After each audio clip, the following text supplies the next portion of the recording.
19 de agosto de 2025. El día amanece con un murmullo inquietante en torno a la familia real española, un murmullo que no aparece en los titulares oficiales pero que recorre con fuerza los pasillos donde se cuecen las verdaderas confidencias. La noticia que ha provocado la primera sacudida de la jornada es el delicado estado de la reina emérita Sofía, que en las últimas horas necesitó asistencia médica urgente. Aunque desde Zarzuela tratan de suavizar la información y transmitir calma, lo cierto es que el episodio ha generado un inevitable nerviosismo en el entorno familiar, sobre todo porque la madre del actual monarca es vista por muchos como el último bastión de discreción, serenidad y deber institucional. Lo ocurrido, lejos de ser un mero incidente sanitario, se interpreta como un símbolo de la fragilidad de una monarquía que se sostiene sobre equilibrios cada vez más complejos. Sofía, pese a su edad avanzada y a las dificultades personales que arrastra, reapareció recientemente en Palma coincidiendo con la llegada de Felipe VI. Fue una presencia breve, marcada por el cansancio y por el peso emocional que supone cuidar de su hermana Irene de Grecia. La emérita, que en realidad no tenía intención de desplazarse, acudió a Maribén tras las súplicas de su entorno y para no dejar vacío un acto que exigía su presencia. Quienes la conocen aseguran que mantiene intacto ese sentido del deber que le ha acompañado toda la vida, aunque cada vez con mayor coste personal. Lo cierto es que, a diferencia de otros miembros de la familia, Sofía conserva un vínculo de cercanía con el pueblo, y ese lazo lo ha reforzado con gestos muy concretos.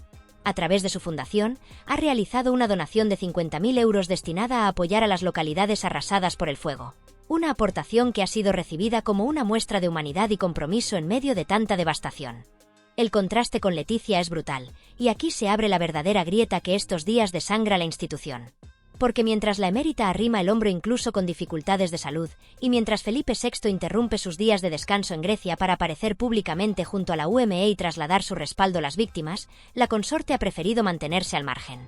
La versión oficial difundida por los medios es que los reyes han suspendido sus vacaciones, pero la realidad es otra.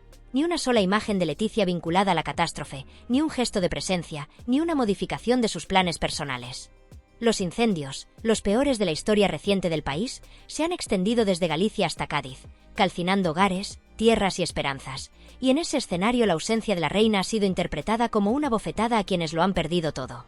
Ese vacío lo ha sabido aprovechar Juan Carlos para lanzar, desde la distancia y el silencio de su retiro, duras palabras contra su nuera. El emérito, apartado de la vida institucional y marcado por su propio historial de escándalos, sigue, sin embargo, pendiente de cada movimiento de la monarquía. En su círculo más íntimo se comenta que no se muerde la lengua a la hora de hablar de Letizia. Expresa sin tapujos que siente vergüenza por la actitud de la consorte y que, en momentos tan trágicos, la reina no está a la altura del papel que le corresponde. Según esas confidencias, repite que lo ocurrido no es solo un error estratégico, sino una muestra de insensibilidad que erosiona aún más la ya cuestionada imagen de la institución. Juan Carlos, que conoce mejor que nadie los entresijos del poder, aprovecha esta coyuntura para deslizar un pensamiento incómodo, que la corona se bastaría únicamente con Felipe VI y la princesa Leonor, sin necesidad de la figura de Letizia, cuya presencia considera más un lastre que un apoyo.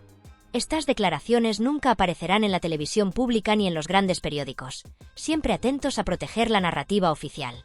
Pero en los espacios confidenciales, en los encuentros discretos donde la palabra circula sin micrófonos, esas frases resuenan con fuerza. Monarquía Confidencial y otros portales especializados han demostrado en el pasado que de ese entorno cercano al emérito suelen filtrarse comentarios que, aunque incómodos, resultan reveladores.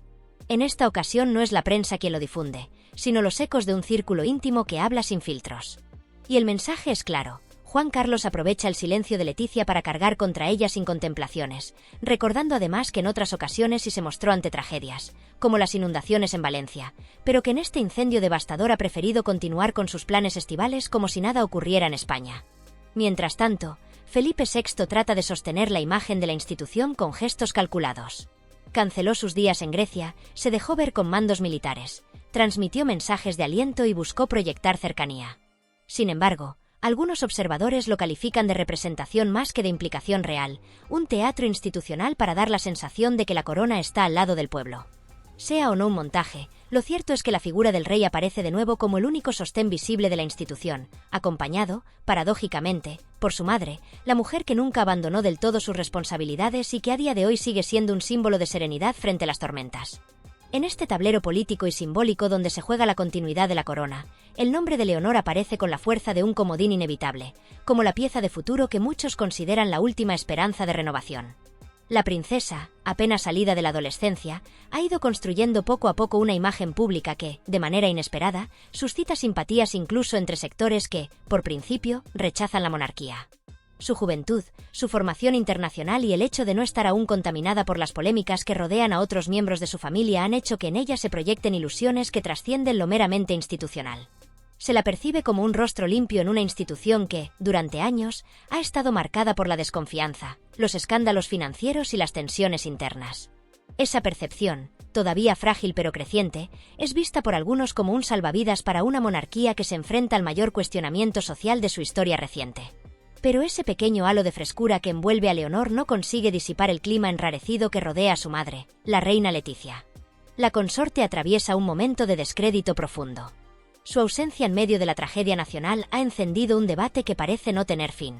España arde, literalmente, bajo los incendios más feroces que se recuerdan, un fuego que ha reducido a cenizas miles de hectáreas de bosques, ha arrasado cultivos, ha destruido viviendas y ha dejado en la ruina centenares de familias. En Galicia, en Castilla y León, en Andalucía, el humo ha oscurecido los cielos y ha obligado a la evacuación de pueblos enteros. Las imágenes de vecinos desesperados, de animales huyendo de las llamas, de voluntarios luchando con medios insuficientes, han recorrido el país, instalando un dolor compartido que exige, como mínimo, empatía y presencia de quienes ocupan la jefatura del Estado. Sin embargo, mientras Felipe VI decidió interrumpir sus vacaciones en Grecia para reunirse con mandos de la UME y trasladar su apoyo a los afectados, Leticia ha permanecido invisible. La Casa Real comunicó oficialmente que los reyes habían suspendido sus días de descanso, pero los hechos muestran otra cosa. Ni una comparecencia, ni una fotografía, ni un solo gesto de cercanía con los damnificados. Esa ausencia ha sido interpretada como indiferencia, y la indignación ha crecido en todos los rincones. En plazas, en cafés, en tertulias televisivas y, sobre todo, en las redes sociales, se repite la misma idea. Una reina que disfruta de privilegios pagados con dinero público no puede desaparecer cuando el país está en llamas. Y esos privilegios son recordados con insistencia. Los aviones oficiales de la Fuerza Aérea, los famosos Falcons, que transportan a la familia real con discreción y comodidad, se convierten en símbolo de un lujo que contrasta con la miseria de los pueblos calcinados. Los presupuestos que cada año se destinan a mantener la Casa Real, las partidas que se extraen de los impuestos de todos los españoles para costear palacios, residencias, seguridad y un sinfín de gastos, son utilizados como argumento para exigir, al menos, un gesto de gratitud hacia quienes sostienen económicamente la institución. La gente común, golpeada por la crisis, con sueldos que no alcanzan y facturas que se multiplican, mira con resentimiento hacia una monarquía que parece vivir en una burbuja ajena al sufrimiento colectivo. La indignación se traduce en frases que se repiten como un mantra. Si gozan de todo lo que les damos, lo mínimo es que aparezcan en los lugares devastados y acompañen a quienes lo han perdido todo. En ese contexto de fuego real y metafórico, la figura de Juan Carlos vuelve a emerger como un eco del pasado que nunca termina de desvanecerse. Retirado de la vida pública, marcado por el exilio y por un legado manchado de sombras, el emérito sigue siendo una voz influyente, aunque sea en los márgenes. Su entorno más próximo filtra confidencias que, por lo general, no llegan a la prensa tradicional, pero que recorren los círculos políticos y mediáticos como susurros que se transforman en rumores insistentes. Y el rumor más repetido en estas últimas semanas es que el próximo 12 de noviembre podría reaparecer en Madrid para presentar sus memorias. La posibilidad de que Juan Carlos regrese, aunque sea solo por unas horas, al corazón de la capital, se percibe como un terremoto político y mediático. No sería simplemente la presentación de un libro, sino la irrupción de un hombre que encarna las luces y sombras de la monarquía reciente. Su vida pública terminó bajo reproches, escándalos financieros, investigaciones judiciales y un exilio que se justificó como un gesto para proteger a la institución. Pero su nombre sigue vivo en el imaginario colectivo. Y su regreso, de producirse, tendría un doble filo. Para algunos sería la oportunidad de escuchar su versión, para otros una amenaza de abrir heridas que todavía supuran. No se puede olvidar que fue su propio hijo quien tomó la decisión de apartarle de la vida institucional y propiciar su salida de España. Una decisión dolorosa, envuelta en debates internos y tensiones familiares, que se interpretó como la única forma de salvar la credibilidad de la corona. En ese proceso, siempre flotó la sospecha de que Leticia tuvo un papel determinante en convencer a Felipe VI. Esa sospecha se ha convertido con el tiempo en una especie de verdad no confirmada, repetida en los corrillos de Zarzuela y en los círculos de confianza del emérito. De ahí que sus críticas hacia la reina, filtradas ahora en plena crisis de los incendios, suenen como un ajuste de cuentas personal y político al mismo tiempo. Los comentarios de Juan Carlos son demoledores. En privado, aseguran, no se contiene al calificar de vergonzosa la actitud de Leticia. Considera que ha cometido un error histórico al ausentarse de los lugares afectados, que ha demostrado una falta de sensibilidad que hiere no solo a los damnificados, sino también a la propia institución. Y más aún, repite que la corona funcionaría mejor con Felipe y con Leonor al frente, sin necesidad de la presencia de Leticia, a quien percibe como un obstáculo más que como un apoyo. Son palabras duras, que nunca aparecerán en los telediarios ni en los periódicos generalistas, pero que se difunden con fuerza en los espacios confidenciales donde se fragua la verdadera política de palacio. Todo este cóctel, los incendios que arrasan el país, la salud quebradiza de Sofía, las ausencias de Leticia, la teatralidad de Felipe, las confidencias del emérito, se convierte en una tormenta perfecta que pone al descubierto las grietas más profundas de la monarquía. De cara al público, la institución proyecta la habitual imagen de serenidad y continuidad.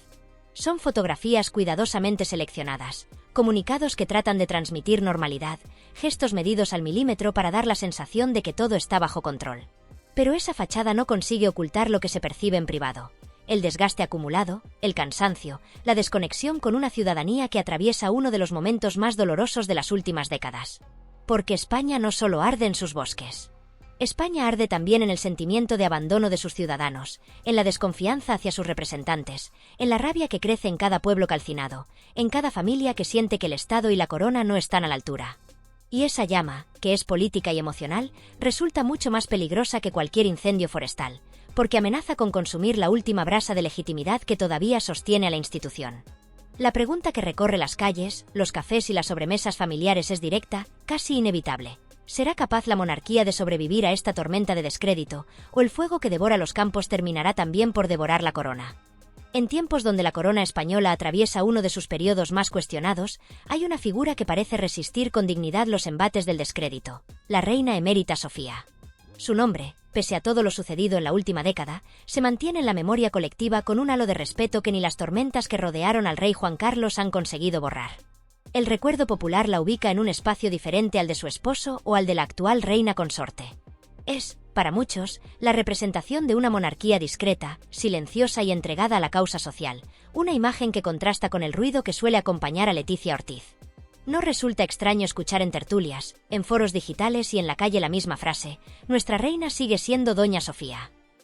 Y no se trata de nostalgia, sino de reconocimiento a una trayectoria que, aunque marcada por sacrificios personales, siempre estuvo orientada al deber institucional y a la solidaridad.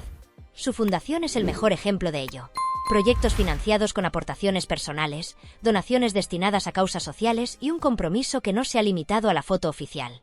Se calcula que en los últimos años ha canalizado en torno a 50.000 euros hacia iniciativas culturales, educativas y sanitarias, reforzando esa idea de que su título de reina no era una mera formalidad, sino una responsabilidad que asumía con naturalidad.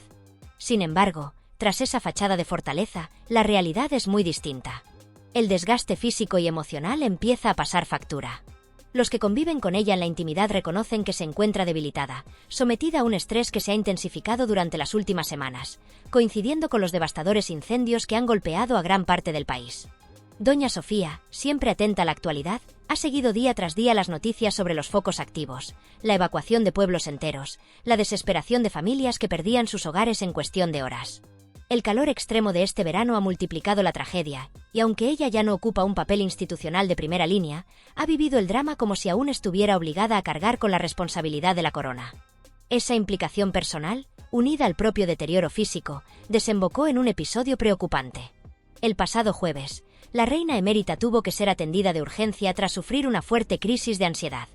La noticia, que trascendió con cuentagotas, generó gran inquietud dentro de la familia real. Fue uno de los factores determinantes que llevó a Felipe VI a suspender sus vacaciones privadas en Grecia y regresar precipitadamente a Madrid. Desde mediados de agosto, el monarca había decidido instalarse de nuevo en la capital para estar cerca de su madre, consciente de que la situación no admitía prolongar la distancia. En Zarzuela, sin embargo, se optó por el silencio. La Casa Real prefiere mantener una actitud prudente, sin ofrecer demasiados detalles sobre el estado de salud de la emérita. El hermetismo no es nuevo. Históricamente la monarquía española ha evitado dar explicaciones sobre asuntos privados, y menos aún si están relacionados con enfermedades o debilidades. Pero ese silencio contrasta con el clima de preocupación interna.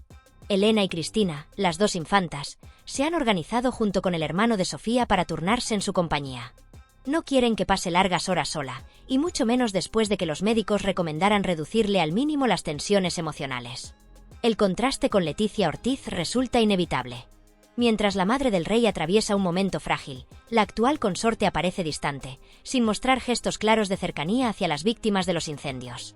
En plena tragedia nacional, las críticas arrecian.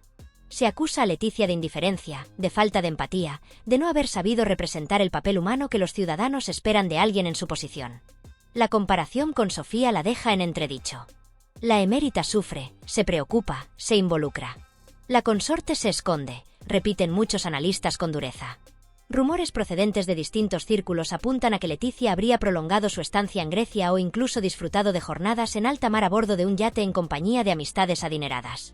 La imagen resulta letal: un país en llamas, ciudadanos llorando frente a las cenizas de lo que fueron sus casas, y la reina ausente en escenarios de ocio y lujo. En la percepción pública, ese contraste erosiona aún más la credibilidad de la institución y alimenta un malestar creciente. Felipe VI ha tratado de paliar ese vacío con su presencia. El monarca se trasladó a Torrejón de Ardoz para visitar el cuartel general de la Unidad Militar de Emergencias y conocer en detalle el despliegue de efectivos. Acompañado por la ministra de Defensa, Margarita Robles, expresó su reconocimiento al trabajo de los equipos que arriesgan su vida para sofocar los incendios. Pero sus palabras fueron recibidas con escepticismo. Para una parte importante de la ciudadanía, esos gestos no bastan. No necesitamos mensajes de ánimo, necesitamos recursos, se escucha en las zonas afectadas. Y es que los discursos de apoyo, por muy solemnes que sean, no extinguen el fuego ni reconstruyen viviendas arrasadas. Las tensiones en el matrimonio real se han intensificado a raíz de esta crisis. Felipe habría pedido en varias ocasiones a Leticia que lo acompañara en sus desplazamientos oficiales para proyectar unidad y compromiso, pero ella se negó de forma rotunda. Esa negativa no solo generó discusiones en privado, sino que dejó en evidencia a la corona en público. La impresión que transmiten es la de un matrimonio dividido, incapaz de remar en la misma dirección, y una monarquía descoordinada en momentos en que más necesaria resulta la imagen de cohesión. Todo esto ocurre en un país cansado, un país que acumula demasiados golpes seguidos y que ya no sabe de dónde sacar fuerzas para levantarse. España vive una época en la que la política se ha convertido en un espectáculo estéril, más preocupado por el choque y la consigna que por la búsqueda de soluciones concretas. Las palabras unidad y compromiso se repiten como un estribillo en discursos que apenas consiguen emocionar a nadie.